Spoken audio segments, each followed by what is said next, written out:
मन करता हो। अच्छा हाँ एकदम मूड मिजाज बना के आइल बाइन डाले बदे। अरे नहीं हो। अरे पर साल तो भूलवा देलू बाकी ये बार एकदम ना जाए दे बिना डलले जाइब ना। परसल भूलवैले रहनी तो के काहे ना भूलवाउले। तोहरे याद ना है का कइला। अरे एकदम भुला गई, एक साल के बाद भुला न जाई। अच्छा एकदम डालब मिजाज बना के आइल बा। अरे ना ना सुनाओ। सुनावा। एते बरुधीर से डालो हो महंगा के चीज मोरा भिंजता।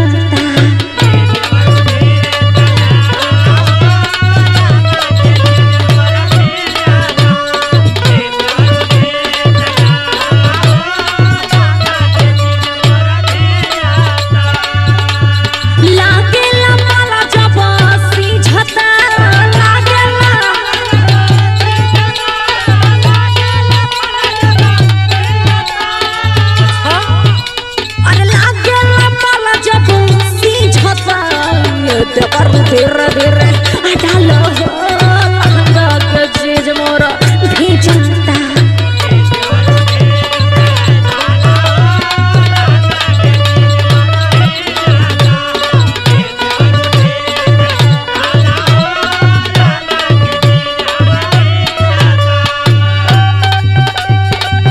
अरे हम बिना डरले जाइब ना।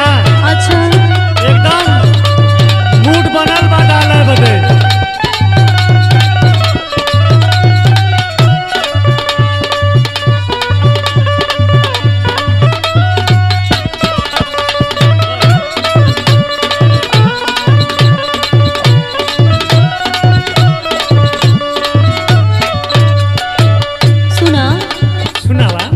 बढ़िया पिचकारी लेके आयल हुआ। अरे तो पिचकारी बड़ा दूर से मंगौली बानी। अरे देख के करे जब धक धक करत हो। अरे तो सुना डलवा ना।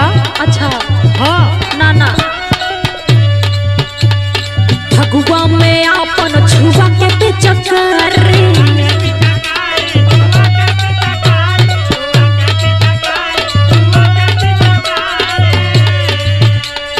मनवा के हमर तू दिया बिगारी। सुनत हुआ ना। हाँ सुनत तानी।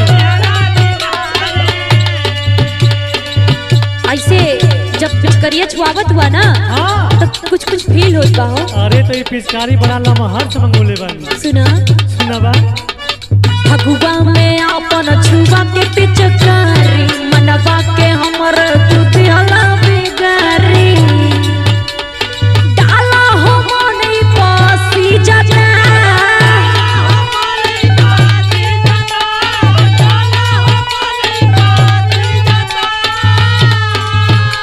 अरे डाला हो मनी पासी जाता। ये देवरू धीरे धीरे डाला हो महंगा चीज मोर भिंजता।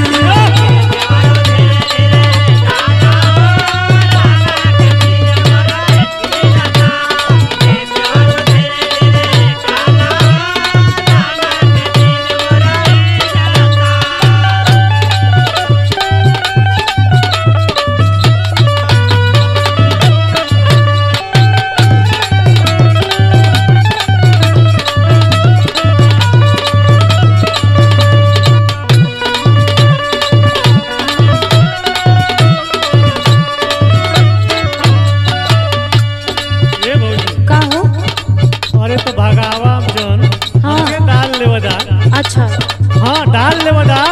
नहीं हो। काहे हो। अच्छा डालही के बा। हाँ तो तनिका धीरे धीरे डाला। अच्छा हाँ एकदम धीरे धीरे डाला। हई ठंडी लागत बा ना। ठंडा तो धीरे धीरे खत्म हो गई। अरे हई रंगवा से पाला लागत बा हो। अच्छा दहिया कापत बा हमार ना तो कापी ना हमार रंग ऐसा कि गरम कर दे।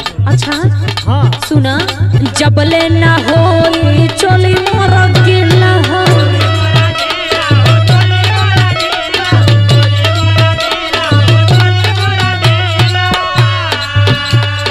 डाला पर रहा तबले देवरू सुनीला हो। बुझत बा ना। तनिका धीरे धीरे एकदम धीरे धीरे। जबले ना होई चोली मोर गिल हो। डाला त रही हो देवरू सुनीला हो।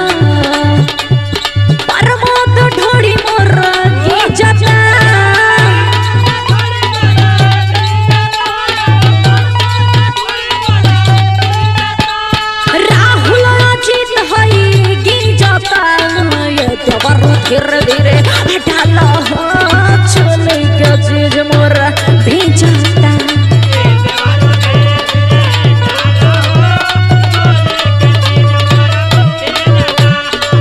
देवरू धीरे धीरे डाला हो लहंगा के चीज मोरा भीजता देवरू धीरे धीरे डाला हो लहंगा के चीज मोरा भीजता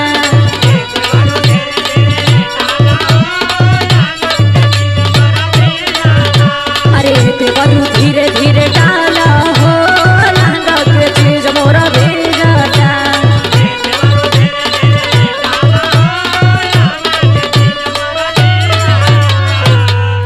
अरे तो तनिका दूर है से डाला अरे तो डाल ले बदा